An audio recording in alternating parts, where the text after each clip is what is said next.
Hey, I'm Luke Dalton. I'm here with Connor Freeman. He's separated as a nuclear machinist mate first class. We're going to have a little interview for him for the Sweetwater Wall of Honor. First of all, can you tell us when you enlisted? So I enlisted in February of 2017.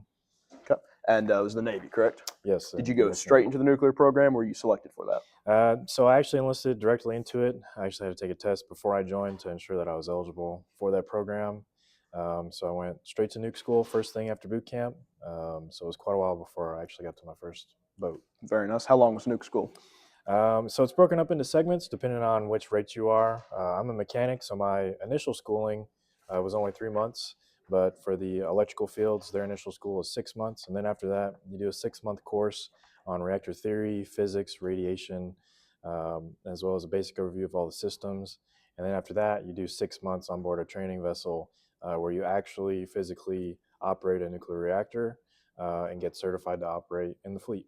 Very nice. So that's a very specialized role you're in, or you were in. It's pretty specialized, I would say. Yeah. Very nice. Do you want to give us a little day to day, like what you were actually doing once you got to your first ship? So day to day on my first boat, when there's kind of two different day to days that you can kind of look at. So when the boat is in port, we're doing maintenance, tearing systems apart, working on stuff. It's generally a lot of long hours.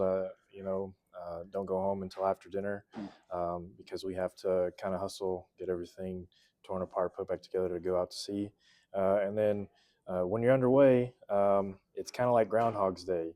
You wake up, stand watch for 8 hours.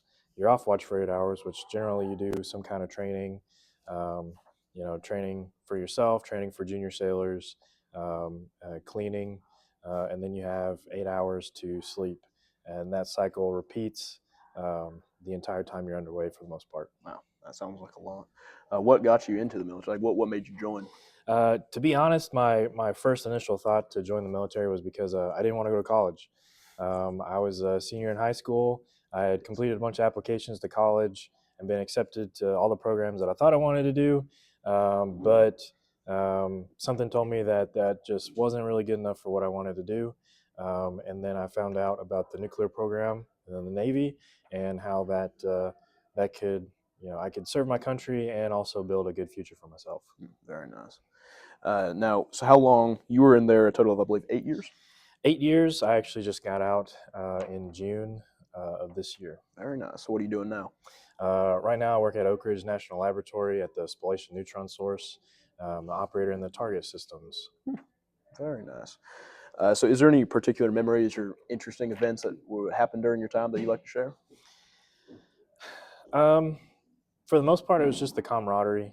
I have a bunch of stories. Most of them I probably shouldn't tell. But the camaraderie with the friendship that you build with these guys, the brotherhood, unlike anything that I think I'll ever get to experience again. Going through a bunch of situations with these guys, and being able to work as a team in the most stressful situations of your life really brings people together. And I'm never going to forget those guys. Yeah, I imagine so.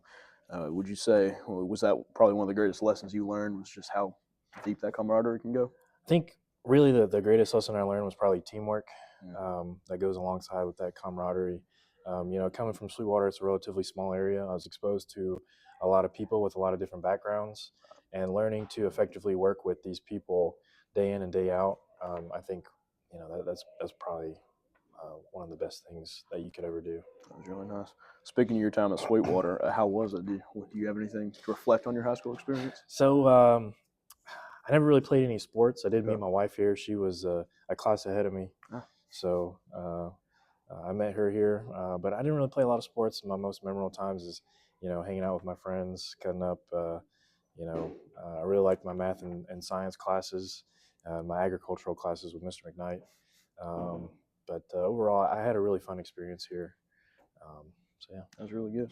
Do you have any advice or any wisdom you'd like to give to current SHS students?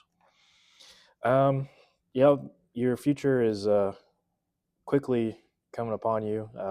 So think about it. It's not something that most people can just know what they're going to do in one day. So you need to sit down, think about it, look at your options. If you want to join the military, discuss that with your family. Think about it. It's a commitment. It's a very big commitment. A lot of times you'll be moving far away from your family, so if you like to stay at home, it's probably not for you. But then again, I'd never really been away from home, so it was a new thing to me, but I made it. So be prepared for your future because it's going to be here before you know it. Yeah. Talking about since you were a student so recently, how does it feel like remembering sitting in the bleachers on Veterans Day versus now actually we were filming this on Veterans Day today, being able to speak there? Like, what does that feel like? It's been 8 years, I think, since I had been in one of those programs here at SHS. And if you would have asked me then that I would have been back here speaking here today, I probably would have said that's crazy.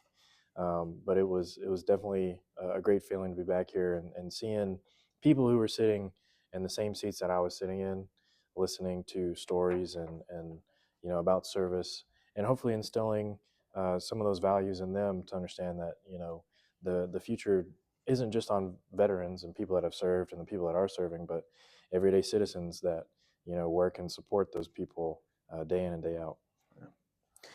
Do you have any remarks you'd like to add, not just as students, but just people in general about your time in service or service in general?